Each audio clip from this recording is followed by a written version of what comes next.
प्रेक्षकांनो वचन दिले तू मला मालिकेचा आजचा भाग इतका भारी जबरदस्त दाखवला ना त्यांनी. तर सुरुवातीला आपल्याला शौर्य ऊर्जा यांचा एक रोमॅन्टिक छानसा असा ट्विस्ट पाहायला मिळतोय. त्यानंतर कर्नलच्या घरी जाताच ऊर्जाचा तो महत्त्वाचा पुरावा हाती लागलाय. आता शौर्यला सुद्धा कळलंय की विक्रांत त्या दिवशी बंगल्यात होता आणि तोच खरा गुन्हेगार आहे. त्यामुळे तीर्थाचं आयुष्य वाचवण्यासाठी त्याने विक्रांतसोबतचा साखरपुडा मोडण्यासाठी पावलं उचलली आहेत. इथेच दोन घटना, दोन ट्विस्ट आणखीन असे घडलेत की इन्स्पेक्टर हुरबुट्टेकडूनच एक महत्त्वाचा पुरावा ऊर्जाच्या हाती लागून ऊर्जाने विक्रांत विरोधात FIR दाखलसुद्धा केली. पण पूर्वाने ऊर्जाला आता एक भलतीच अट घातली. काय असेल ती अट? आणि शौर्य त्याच्या बहिणीचा साखरपुडा मोडू शकेल? हुरबुट्टेने असा दुसरा कोणता महत्त्वाचा पुरावा ऊर्जाला दिलाय? पाहणार आहोत. सगळ्या प्रश्नांची उत्तरं मिळणार आहेत आजच्या भागात. त्यासाठी व्हिडिओ शेवटपर्यंत जरूर बघा. आणि प्रेक्षकांनो, आपल्या व्हिडिओला हाईप पॉईंट जरूर द्या. सोबतच छानशी अशी कमेंट करा. मंग्या ऊर्जाला विचारतो की काय घरात स्कूटर विकण्यापर्यंतची वेळ गेली आहे आणि ऊर्जा तुम्हाला आत्ता सांगते सगळं? तेव्हा ऊर्जा म्हणते की स्कूटर मी नाही, आईने विकली. आणि ती जेव्हा विकली ना तेव्हा मीही अशीच नाराज आले होते तिच्यावरती. पण तुला माहिती आहे शौर्यने काय कमाल केली? म्हणजे स्वतः ती स्कूटर शोधली त्याने, ती दुरुस्त केली फक्त आणि फक्त मला बरं वाटावं म्हणून. मनाने ना खरंच खूप चांगला मुलगा आहे तो. ऊर्जा त्याच्याबद्दल इतकं भरभरून बोलते. मंग्याचा खूपच संताप होतं. मंग्या म्हणतो की मला नाही आवडत तो अजिबात, एक नंबरचा आगावा येतो. तेव्हा ऊर्जा म्हणते की मंग्या अरे आगाव नाही, मनाने खूप चांगलं आहे. म्हणजे तो ना असं खुलून बोलतो, बिनधास्त बेधडक आहे. हां, बघणाऱ्याला असं वाटू शकतं की तो आगाव आहे, आकडू आहे. ए मंग्या, तू सुद्धा ना माझ्यासारखंच शौर्यसोबत मैत्री करायला हवी. खरंच तो खूप चांगला मुलगा आहे रे. तेव्हा मंग्या रागात म्हणतो की मला नाही करायची त्याच्याशी मैत्री, तू केली आहेस ना, बस आहे मग. तेव्हा ऊर्जा समजावते की ठीक आहे, नको करूस. बरं मी जाते आता, आई माझी वाट पाहत असेल. पण ऊर्जा त्या शौर्यबद्दल इतकं भरभरून बोलते ते मात्र मंग्याला अजिबात आवडलेलं नसतं. मनातच तो विचार करतो की हे शौर्य प्रकरण वाटत होतं त्याच्यापेक्षाही जास्त पुढे गेले. हा नक्की कोण आहे, कुठे राहतो, काय करतो, याची सगळी कुंडली शोधून काढावी तर लागेलच. तीर्थाने शौर्यला बोलवलेलं असतं. तिथेच आदित्य आणि सोनलसुद्धा असते. तेव्हा शौर्य विचारतो की चला नक्की काय डिस्कस करायचं आहे? तेव्हा तीर्था सांगते की आपल्या घरात एंगेजमेंटबद्दल जे काही बोलणं चालू आहे ना त्याच्याबद्दलच बोलायचं होतं. आता सोनल इतकी उतावीळ होते, उत्साही.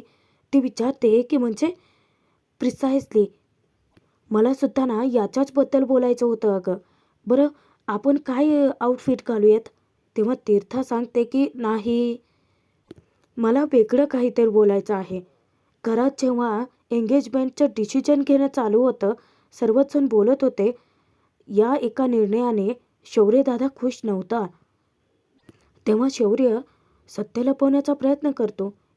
असं काहीच नाही आहे. तीर्था सांगते की मी बघितलं होतं तुला की तू खुश नव्हताच. तेव्हा शौर्य म्हणतो की खरंच सांगतोय की असं काहीच नाही आहे, उगाचच तुम्ही टेन्शन घेताय. चला मी आता आपली ही जी काही चर्चा आहे ना ती पटकन बरखास्त करतोय, चला. तेव्हा आदित्य म्हणतो की आपल्या या सिक्रेट टर्न्सचा एक रूल आहे. जर मीटिंग बरखास्त करायची असेल तर ती सगळ्यांनी करायची, कुणी एकाने नाही. तेव्हा शौर्य म्हणतो की दादा, अरे आपण आता मोठे झालो आहोत, काय हे रूल ब्रेक करणं वगैरे. तेव्हा सोनल सांगते की म्हणे मोठे झालो आहोत, मोठ्यांनी तर आधी रूल फॉलो करायचे असतात आणि आपल्या सिक्रेट टर्न्सचे रूल ब्रेक करणं इट्स नॉट अलाउड. तेव्हा शौर्य म्हणतो की ओके ओके. बरं तीर्था, तू जसा विचार करतेस तसं अजिबातच नाही आहे अगं. तीर्थाला पुन्हा पुन्हा तो समजावत राहतो. तेव्हा तीर्था म्हणते की अजिबात नाही. अरे आपण एकमेकांना किती चांगलं ओळखतो आणि मी तुला बघितलं होतं. अरे तू खुश नव्हतास या डिसिजनने. आता आदित्यमध्येच थांबवतो की ओके ठीक आहे, तो तीर्थाला विचारतो की तू सांग मला की तू या निर्णयाने खुश आहेस का? तेव्हा तीर्था म्हणते की आधी ना मला खूप टेन्शन आलं होतं या केसमुळे, पण आता डॅड शुअर आहेत ना की विक्रांत इनोसंट आहे, तर मी आता या निर्णयाने खूप खुश आहे. आदित्यचा मोर्चा ओळखतो तो शौर्यकडे. शौर्यला तो विचारतो की तुझी टर्न आता. तू सांग, तुला अर्पिताशी खरंच लग्न करायचं आहे का? का मी बोलू डॅडशी? तेव्हा शौर्य म्हणतो की नाही अरे काहीच गरज नाही आहे. आदित्य त्याला सल्ला देतो की शौर्य, लग्न म्हणजे काही खेळ नाही आहे. जी चूक मी केली ती तू करू नकोस. त्यामुळे तू वेळेवरतीच काय तो निर्णय घे. तेव्हा शौर्य पुन्हा पुन्हा तेच समजावतो की नाही, असं काहीही नाही आहे.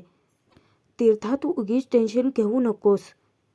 तेव्हा आदित्य विचारतो की चला मग एकमेकाने आपली टीम बरखास्त. शौर्य म्हणतो की बरखास्त. आता सोनल हट्टाला पेटते की ए थांबा ना, अरे 3 महिन्यानंतर आपण सिक्रेट टर्न्समध्ये भेटलो आहोत ना, मग चला ना कार्ड खेळूयात. तेव्हा शौर्य म्हणतो की कार्डचं काय आहे, अगं झोप आली आहे ना मला. आता ती त्याला टोमणा मारते की गप्प बस, उगीच थापा मारू नकोस, तुला ना जाऊन मोबाईल बघायचा असतो. आता शौर्य डोक्यालाच हात लावून बसतो. आदित्य आणि तीर्थ त्याला चिडवतात. आता कुठे तो त्यांच्यासोबत कार्ड खेळायला तयार होतो. तेव्हा आधीच आदित्य नियम ठरवतो, हे बघा जर मी जिंकलो ना तर मला मोठं डार्क चॉकलेट हवं आहे. तेव्हा शौर्य म्हणतो की हां, आणि मी जर जिंकलो तर त्याच्यापेक्षाही मोठं डार्क चॉकलेट हवं आहे.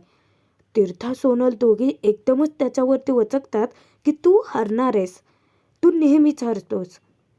हे एकमेकांची इतकी खिल्ली उडवत असतात, मजा मस्करी करत असतात आणि आनंदाने ते गेम खेळायला लागतात. घरातले सर्वच जण एकत्रित खुश आहेत पाहून शौर्यसुद्धा इतका खुश होतो. त्यानंतर दुसऱ्या दिवशी ठरल्यानुसारच चायचुई खारीखुरी त्या स्टॉलजवळ शौर्य ऊर्जाची वाट पाहतच असतो. ऊर्जा येताच शौर्य तिला विचारतो की अगं तू मला इतक्या घाईघाईत का बोलवलं? आता त्याचं कारणही ऊर्जा सांगणार. तर शौर्य तिला म्हणतो की थांब, आणि तो 2 चहा आणि 2 खारीस सांगतो. ऊर्जा त्याला सांगते की पण मी नाश्ता करून आले. तेव्हा शौर्य तिला ताकीद देतो की तुला आवडणारी प्रत्येक गोष्ट आपण करायचे बस. ऊर्जाला ते खटकतं, पण हे सगळं असं का? शौर्य म्हणतो की का म्हणजे, अगं तुला चहा तर आवडतो ना, आणि खारी तर तुझी किती फेवरेट आहे. आता शौर्य बघा ऊर्जाला कसा टोमणे मारतोय. अगं खारी खाल्ल्यानंतर मनाला समाधान मिळतं ना, आणि हा चहा, अगं हा चहा पिल्यानंतर मनाला एक विलक्षण आनंद मिळतो. असं डाएट हेल्दी फूड आहे ते, माहिती नाही आहे तुला? तेव्हा ऊर्जा म्हणते की माहिती आहे मला, काल हे मी तुला सांगितले. शौर्य त्यावर इतका जोराचा हसतो. ऊर्जा विचारते की काल काय मला म्हणाला होतास की मैदा याच्यामध्ये हेल्दी बिल्दी नाही आहे, आणि आताचं काय? तेव्हा शौर्य गूढपणे बोलतो, आता मला खारी आवडायला लागली आहे. म्हणजे तुला आवडणारी प्रत्येक गोष्ट आता आपण करायचीच आहे, हे फिक्स आहे. तेव्हा ऊर्जा विचारते की काय वेडा झालायस की काय तू? शौर्य म्हणतो की तसा मी थोडा वेडा आहे, पण मी आवडतो सगळ्यांना. इतक्यातच तो चहा आणि खारी घेऊन येतो. शौर्य सुरुवातीला फुशारक्या तर मारत असतो, आता बघ मी कसा खारी खातो. पण त्याचा इतका मोठा पोपट होतो ना पुढे जाऊन, कारण तो खूप वेळ ती खारी जी आहे ती चहामध्ये बुडवून ठेवतो, आणि त्याने काय होतं की ती सगळी जी खारी आहे ती चहामध्येच विरघळते. आता ऊर्जा समजावण्याचा प्रयत्न करते की शौर्य अरे काय करतोयस तू? पण शौर्याला काहीच भान राहिलेलं नसतं. पण जेव्हा तो आता ते खारी बाहेर काढतो तर ती अर्ध्याहून जास्त तर त्या ग्लासातच बुडालेली असते. यार काय झालं हे? माझी सगळी खारी गायब झाली यार. चायचुई, तू मला खराब क्वालिटीची खारी दिलीस ना? तो म्हणतो की नाही साहेब, तीच आहे ना कुरकुरीत खारी. ऊर्जा इतकी हसत असते, त्याची मजा घेते. ती समजावते की शौर्य, बघ तू एक काम कर, तो ग्लास ना तू खाली ठेव. शौर्य आता त्या ग्लासातून खारी काढून खाण्याचा प्रयत्न करतो. शौर्य काय करतोयस तू? तो ग्लास खाली ठेव, हा माझा ग्लास पकड. मी तुला शिकवते की खारी कशी खातात ते. ऊर्जा शौर्याचा हात पकडते आणि ती खारी आहे ना, ती हळुवारपणे ती चहामध्ये बुडवते. त्यानंतर ती जेव्हा शौर्याला स्वतःच्या हाताने खारी भरवते, शौर्य तिच्याकडे पाहतच राहतो. या क्षणाचा तो एक वेगळाच अनुभव घेतो. 2-3 वेळा तरी ऊर्जा स्वतःच शौर्याला खारी भरवते आणि ती त्याला म्हणते की आता तुला कळलीच असेल खारी कशी खायची असते ते. शौर्यसाठी हा अनुभव खरंच खूप वेगळा असतो. कारण अशा गोष्टी कधी त्याने केल्याच नव्हत्या ना. आणि त्यानंतर तो मुद्दामच ऊर्जाला म्हणतो की नाही गं, मला नाही कळलं. तू परत एकदा शिकवशील का प्लीज? ऊर्जा त्याच्यावरती वैतागते, काय रे शौर्य, इतकं सोपं आहे तरीसुद्धा तुला जमत नाही आहे. त्यानंतर ती पुन्हा हात पकडते. शौर्य हे बघ, हे ना खारी अशी पकडायची, ती हळूवार ग्लासा या चहामध्ये बुडवायची आणि पटकन खायचे. आता शौर्य हसताना दिसतो आणि ऊर्जाला कळून चुकतं हा मुद्दाम करतोय. तेव्हा ऊर्जा त्याचा हात सोडते आणि म्हणते की नको कळू देत तुला काही, तुला खायचे असेल तर खा नाही तर राहू देत.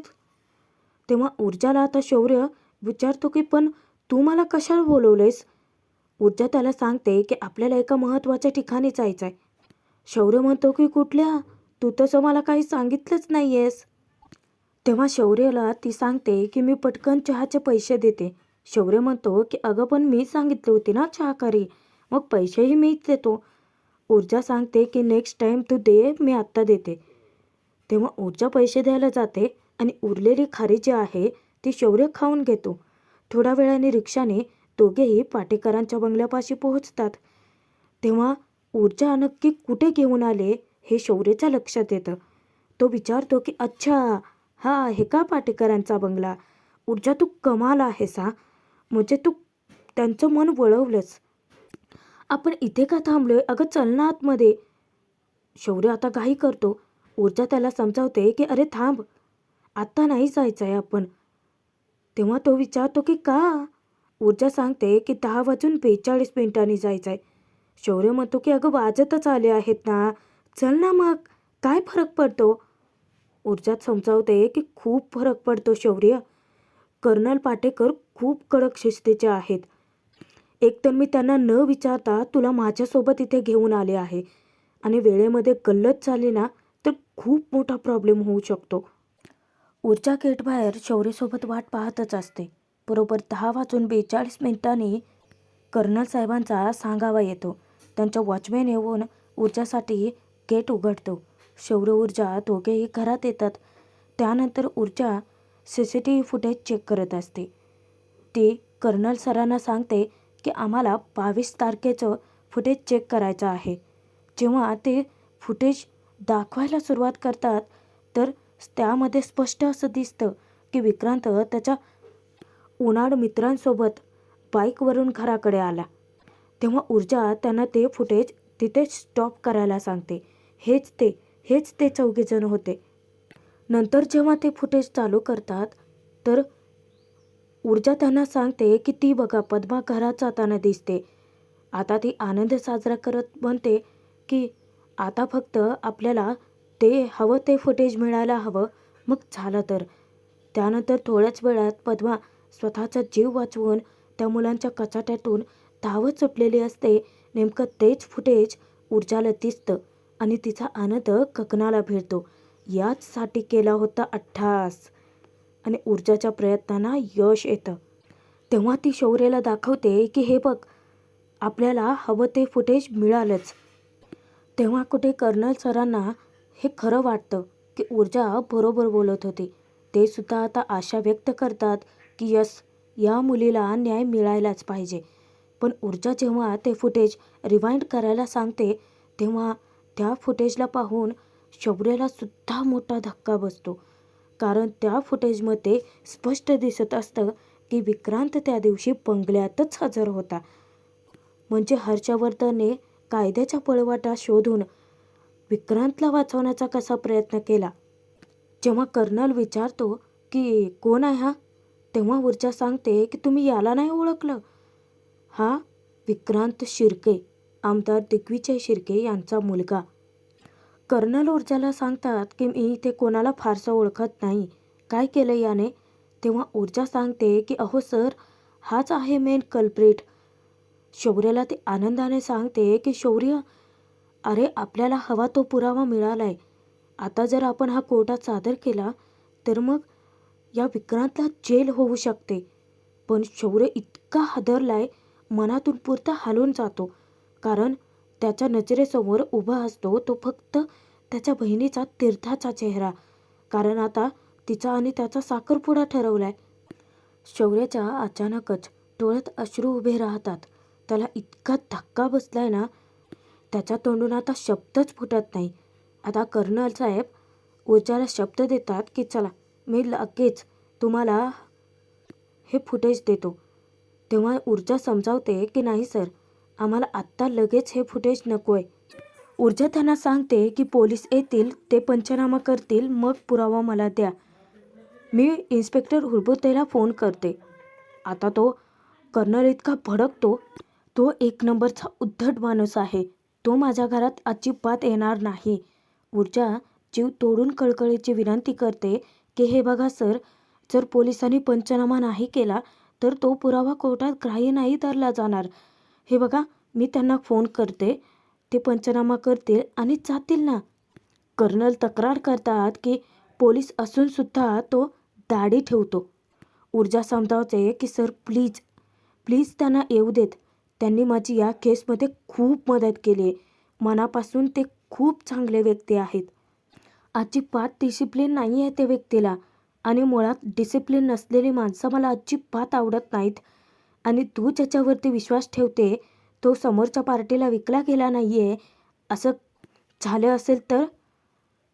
तेव्हा ऊर्जा सांगते की विश्वास तर कोणावरती राहिलेलाच नाही आहे, पण कोणावरती तरी ठेवावा लागेलच ना. आणि हुरबुटेविषयी इतकं भरभरून बोलत असते की शेवटी आता कर्नल ऊर्जापुढे गुडघे टेकतोच. तो म्हणतो की ठीक आहे, फक्त तू म्हणतेस ना म्हणून मी त्या माणसाला माझ्या घरात येऊ देतोय. ऊर्जा कर्नलचे आभार मानते आणि हुरबुतेला फोन करण्यासाठी ती बाहेर जाते. पण सगळ्यात जास्त शॉकमध्ये असलेला शौर्य, त्याच्या मनात विचारांचं नुसतं वादळ उठलेलं असतं. म्हणजे विक्रांत खरा गुन्हेगार आहे तर. त्याने पद्माला मॉलेस्ट करण्याचा प्रयत्न केला आणि अशा मुलाशी मी माझ्या बहिणीचा साखरपुडा कसा होऊ देऊ शकतो. मी हे होऊच देणार नाही. शौर्य स्वतःच्या मतावरती ठाम राहतो. काही केल्या आता हुरबुटेचा कॉल रागतच नसतो. त्यामुळे ऊर्जा इतके वैतागते. तेव्हा शौर्य तिला सल्ला देतो की पोलीस स्टेशनला जावं लागेल. तेव्हा ऊर्जालाही कळून चुकतं. ती म्हणते की चल शौर्य, आपण पटकन जाऊन येऊ. शौर्य तिला सांगतो की तू जा, मी इथेच थांबतो. ऊर्जा विचारते की पण का. तेव्हा शौर्य म्हणतो की तू इथून गेलीस तर इथे कोणतीही गडबड नको व्हायला म्हणून. ऊर्जा विचारते की पण तुला असं का वाटतंय की इथे काहीतरी गडबड होऊ शकते. तेव्हा शौर्य तिची समजूत घालतो की ऊर्जा, आपण ज्यांच्या विरोधात केस लढतोय ना ते सगळेच बाबतीत आपल्यापेक्षा खूप जास्त स्ट्रॉंग आहेत अगं. जर आपण प्रत्येक वेळी 2 पावलं त्यांच्या पुढे असू तरच आपण काहीतरी करू शकतो. ऊर्जालाही त्याचं म्हणणं पडतं आणि ती एकटीच इन्स्पेक्टरला भेटायला पोलीस स्टेशनला जाते. आता शौर्याच्या मनात इतकी खळबळ माजलेली असते की तीर्थाचं लग्न ज्या मुलाशी होतोय तो मुलगा गुन्हेगार आहे हे मी माझ्या डोळ्यांनी बघतोय. माझ्या डॅडला सुद्धा तो मुलगा इनोसंट वाटतोय. हे सगळं कसं सहन करू मी. काहीही झालं तरी मला हा साखरपुडा मोडावा लागेलच. इतक्यातच त्याच्या आईचा फोन येतो. शौर्याच्या डोळ्यातून अश्रू वाहत असतात, पण स्वतःला सावरत स्वतःचे डोळे पुसून शौर्य हसऱ्या चेहऱ्याने बोलतो. तेव्हा तिकडून विजया आनंदाने सांगते की अरे शौर्य, तुझी बहीण बघ, अरे साखरपुडा तोंडावर आलाय आणि हट्टच धरून बसते की तुझ्यासोबतच ती शॉपिंगला जाणार. मी म्हटलं की तू खूप बिझी असतोस, पण तीर्था इतक्या तिच्या हातून फोन खेचून घेते. अरे दादा, कुठे आहेस तू. हे बघ, तुला माहिती आहे की नाही, माझ्या प्रत्येक स्पेशल ओकेजनला आपण दोघे शॉपिंगसाठी गेलो होतो आणि माझे प्रत्येक आउटफिट हे तुझ्या चॉईसचे होते. बघ आता तर माझ्यासाठी हा किती स्पेशल ओकेजन आहे मग आत्तासुद्धा मला तुझ्याच चॉईसचे कपडे घालायचे आहेत. हे बघ, मी 2 रंग तरी सिलेक्ट केले आहेत, एक व्हाईट आणि पिंक. आता तू मला सांग की कोणत्या रंगात मी सुंदर दिसेन? शौर्य आवांडा गिळत म्हणतो की कोणत्याही रंगात तू छानच दिसतेस तीर्था. तेव्हा तीर्था म्हणते की हे बघ, डॅडसारखे एक्सप्लेनेशन नको देऊस हां. तू पटकन घरी ये, आपण ठरवूयात की आपल्याला नक्की कुठे शॉपिंगला जायचं आहे आणि कपडे तुझ्या चॉईसचे असतील. चल ये पटकन, चल, bye bye bye bye bye, असं म्हणत ती फोन ठेवून देते. आता तर शौर्य मनातून इतका खचून कोलमडून जातो. तीर्था किती छान स्वप्न रंगवते, पण विक्रांत गुन्हेगार आहे हे मी आता तिला कसं सांगू?